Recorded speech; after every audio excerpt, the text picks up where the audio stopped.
Right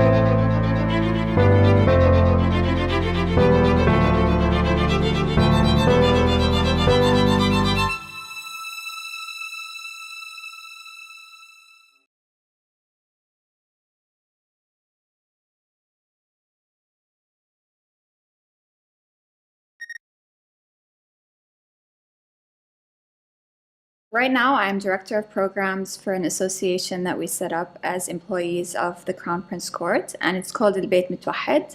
Basically, what we do is we implement initiatives that address social challenges in each of the 7 Emirates, so across the country in the United Arab Emirates.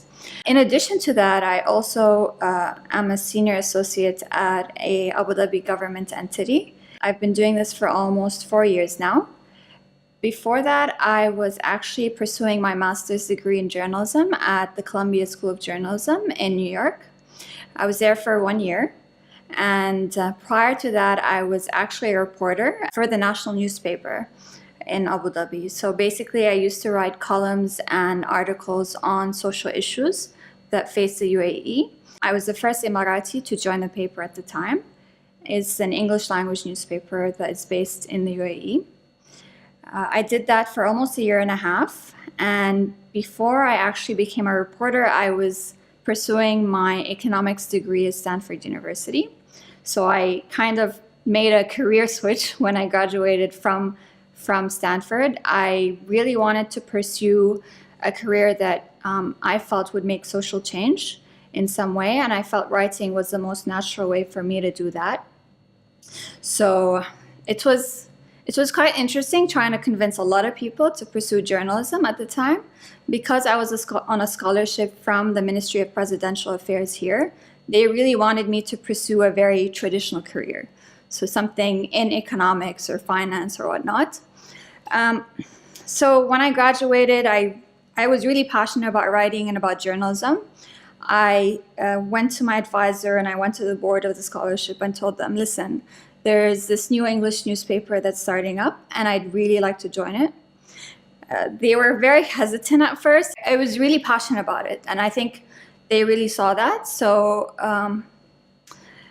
eventually they were like, okay, you can do that.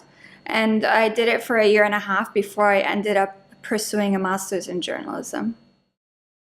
One very important thing is being passionate about what you really want to do. And I was really passionate about writing and about journalism. But also another big driver was my father. He was a big promoter of women's education and for me to pursue what I really wanted to do in life.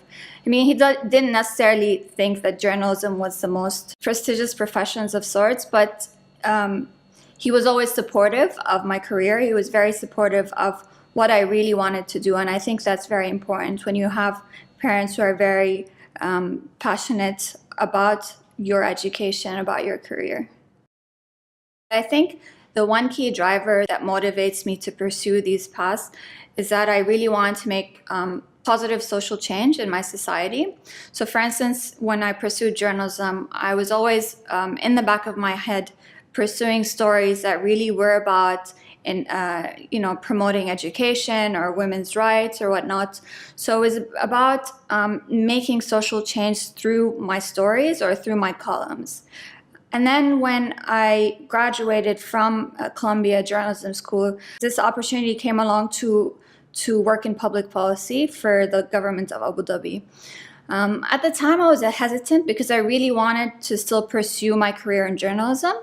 But I really thought about it, and for me it was about pursuing social change, but in a very different way. So it was a very direct way than actually writing. So I decided to pursue that for a couple of years, and it's been 4 years now. So for me it's always about promoting and pursuing that element of social change and in a positive way. So working with the system to kind of push the boundaries. So I'm director of programs of البيت متوحد, which means our house is united. And what we do is really address social opportunities or challenges within the UAE. So that's still in the same, in that same path and that same core essence that I always try to pursue. And I do that while I'm working on my full-time job, but it's something that also really adds value to my sense of being.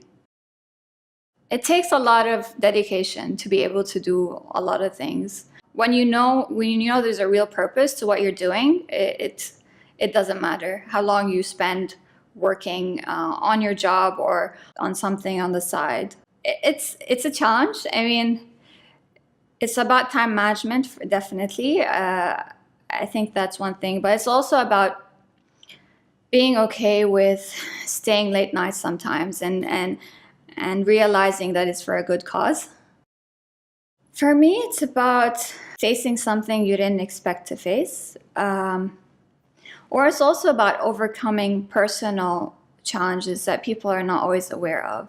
So for instance, I was always petrified of public speaking, but the more senior I became in my role, I realized that I really needed to face this personal challenge of mine. So I, on my own time, used to go through courses and whatnot to make sure that I was able to go and do public speaking and be okay with it. And now I lead, a lot of big meetings on my own. I do a lot of public speaking, and people may not think that this is a big achievement or a big challenge, but for myself, it's a personal journey where I felt like that I really did challenge myself personally and professionally.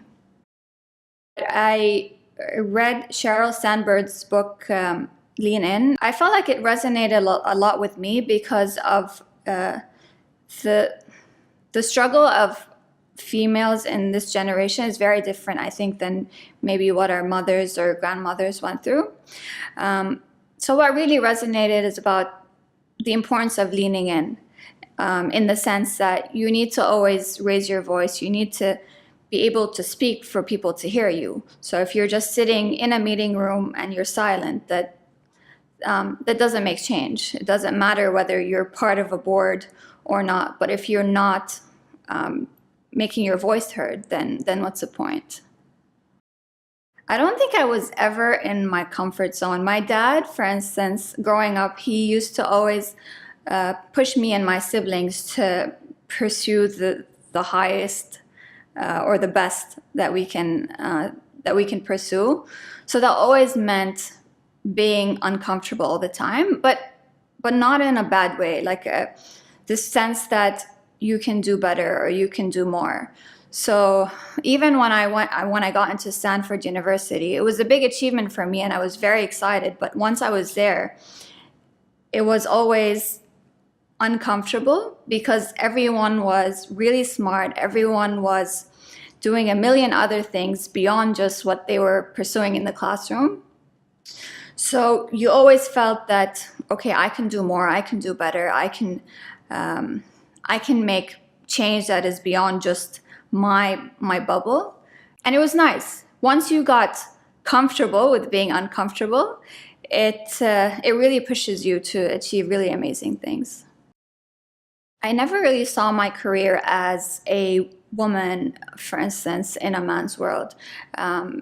Because I think of my upbringing, maybe I was very privileged in the sense that both my parents were big promoters of women's education. So for them, me getting an education was a responsibility, not a privilege.